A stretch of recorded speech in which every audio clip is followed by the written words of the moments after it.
Alright guys, welcome back to the channel. Today we'll be reviewing the LEGO Ninjago movie, so obviously this video will spoil the entire movie.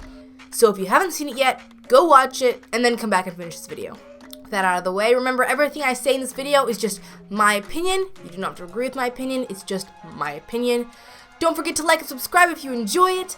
It would really help me out and I would be eternally grateful. With that, let's get started. Now, the LEGO Ninjago movie seems to have split the Ninjago fandom into two groups. Those who like it and think it's a decent movie, and those who would rather it either be thrown away or cease to exist. I belong in one of those two groups. But before we can look deeper into the message, performance, and playout of the movie, let's actually review what actually happened in the LEGO Ninjago movie. When the movie opens, we find a boy walking into an old Chinese shop. While there, he meets a man, played by Jackie Chan, my favorite, who begins to tell the legend behind the legend of Ninjago. But in order for the boy to truly understand the story, the man tells the boy that he must forget everything he knows and to look at the story from a different point of view. Remember that quote for later. Then we get transported into the LEGO Ninjago world, where we meet the main characters of the story. The 6 ninja, Kai, Cole, Zane, Jay, Nia, and Lloyd, their mentor, Master Wu, Lloyd's mom, Coco, and the villain of the story, Lord Garmadon, who continually attacks Ninjago City, but is always stopped by the secret ninja force. Quickly, we learn that the 6 ninja of the ninja force keep their true identities a secret and try to act like normal teenagers when they're not saving the world. But it's hard for Lord to be normal, as people blame him for all the things his father, Lord Garmadon, does to the city. It's obvious that Lloyd has a lot of confusing emotions when faced with fighting his father, and the stress sometimes leaks into his speech during the battles. Though Lloyd's mom, Coco, his uncle and mentor, Wu, and the rest of his ninja friends repeatedly try to make Lloyd feel better and try to be there for him, it's not enough. Lloyd just wants the process between him and his father to be over, for good. So during Garmadon's next attack, Lloyd steals an ultimate weapon from Master Wu's ship and tries to use it on Garmadon. But the plan backfires, and Lloyd accidentally wakes up Meowzera, the furry cat demon, which begins to destroy Ninjago. Garmadon then steals the ultimate weapon from Lloyd and uses it to destroy the ninja's mechs and to officially conquer Ninjago. When all this is done, in anger and sadness and at the loss of his friends, Lloyd reveals his true identity to his father and then runs away, saying that he wished Garmadon wasn't his father. As Lord Garmadon's forces celebrate their victory over Ninjago, Lloyd finds that his ninja friends, as well as Master Wu, are all still alive. In order to stop the cat and Garmadon, Wu tells the ninja that they must travel through the jungle to the other side of the island to retrieve the ultimate weapon. As they travel, they are tracked by Garmadon, who ends up fighting and defeating their Master Wu. With their master gone, Garmadon offers to help the ninja through the rest of the jungle. The ninja agree and take Garmadon with them. On their way through, they get trapped and attacked by former troops of Garmadon's forces. Both Lloyd and Garmadon get captured and almost die, but then the rest of the ninja come to their rescue at the last moment, and the team is able to build a helicopter and fly their way out. During all of this, Garmadon and Lloyd get some real father and son time. When they reach the location of the ultimate weapon, it turns out to be Garmadon's childhood home. Here we get to see more heart-to-heart between Lloyd and Garmadon. However, when the ninja find the ultimate weapons, Garmadon betrays them, steals the weapons, locks them in a crumbling building, and runs away to defeat Meowzera himself. But just ends up getting eaten by the big cat. It is here when Lloyd and the ninja realize that the supposed ultimate weapons were just objects which represented true power. The power within each of the ninja. With that revelation, the ninja are able to escape the falling building with the use of their new powers. However, when it seems like they won't be able to make it out after all, Master Wu comes out of nowhere to rescue them in his flying ship. Then the group heads off to the Ninjago City to defeat Garmadon's forces and the cat demon, Meowzera. With their new powers, the ninja have no difficulties destroying the army's forces and reaching Meowzera. But instead of battling the big cat, Lloyd tries to calm it down by giving a heartfelt speech that is meant for his father, Garmadon. The cat calms down and actually spits Garmadon out. With this, Ninjago is saved, and the movie brings us back to reality inside the old Chinese shop, where the man telling the story accepts the boy as his ninja student. And then the movie ends. Alright, with that refreshing review, let's get to the nitty-gritty part of this video. As I said in the beginning of this video, this movie split the Ninjago fandom into two groups. Those who liked the movie, and those who would rather burn the movie. Now, when the LEGO Ninjago movie was first announced, I was so excited to see it. Like, you have no idea. I was so excited.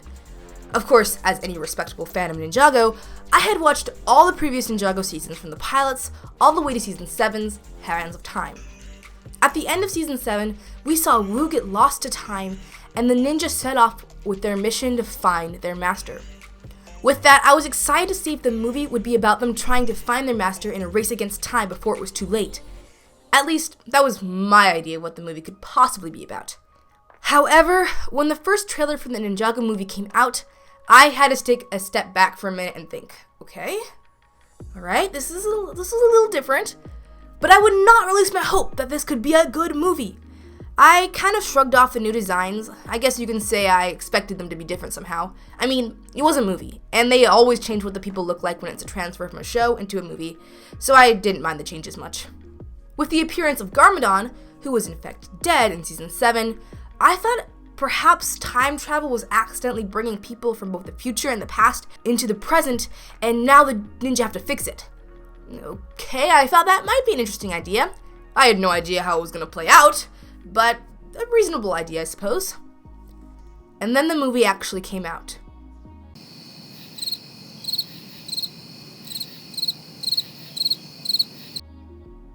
Guys, girls, please, what is this?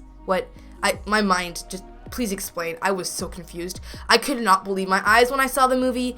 Everything in it was gone. All of the different aspects of what had been developed in all 7 seasons of Ninjago was just non-existent. Years of ninja training, gone. Lloyd's powers, gone. Master Wu sacrificed, didn't happen. Garmadon sacrifice, never was a thing. Jay slightly gained maturity, lost. Pinjutsu, I guess it was mentioned. Airjutsu, that never happened. Storylines and build-ups and characters that in the Ninjago fanbase had built itself upon either didn't happen, wasn't real, changed and altered, or was just lost. As a whole, I was thoroughly disappointed in the movie. In fact, I couldn't even stand it. You can ask my family. I couldn't watch it. I didn't want to hear about it. It was just nothing. I thought it was terrible. But despite all of this, I've had a change in heart. Now, you can get angry with me and switch to a different video, or you can continue to listen to my reasons. Whichever way you choose, it's all good, because I can respect your opinion. Anyway, months after the Ninjago movie came out, I decided, against my better judgment, to watch it again. And this time, instead of comparing every single factor and feature to the show, I just watched it for the sake of watching it. Go figure. And for the first time, I saw the merits the movie had. It was simple, funny, sometimes sweet, sometimes cringy. It was just a movie. And when I rewatched it, I realized there was a little nugget of information at the beginning of the movie that I had forgotten about. Remember that quote I told you to remember? In order to truly see it, you must forget everything you know. Sometimes you have to see things from a different point of view. The movie actually warned all of us previous Ninjago fans of what it held inside. In order to truly appreciate the story, we had to let go of our previous image of Ninjago. I know. What am I saying against Ninjago? It could probably be called treason in the Ninjago fandom, but whatever. The LEGO Ninjago movie took some base ideas from the show and then transformed them into something new. That is literally the point of Legos in the first place. You can create something and then take that same creation and make it something new out of it. Wasn't that the message proclaimed throughout the entire original LEGO movie? The LEGO Ninjago movie was aimed more towards kids than teenagers and adults, and it held some pretty basic morals that I think are good for kids to know. First, just because you're different doesn't mean you're bad or out of place. Second, people make mistakes. It's what they do about them that counts. Do they take responsibility and try to fix it, or do they blame it on others?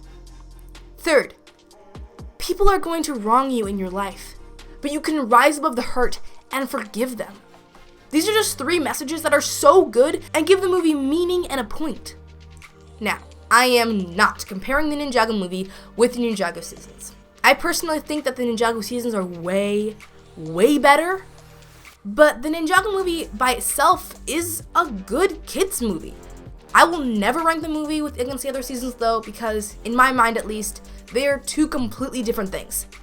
Maybe they stem from the same idea, but they are two completely different creations. There are the seasons, and then there is the movie. Entirely separate and not joined together. Ever. I think that the Lego Ninjago movie was a good movie. It took a bunch of different ideas and put them together to make it a reasonably good thing to watch. And with that, that finishes off my review of the movie. If you enjoyed this video, please give me a thumbs up and subscribe, and it will be greatly appreciated. Thanks for watching. Peace out.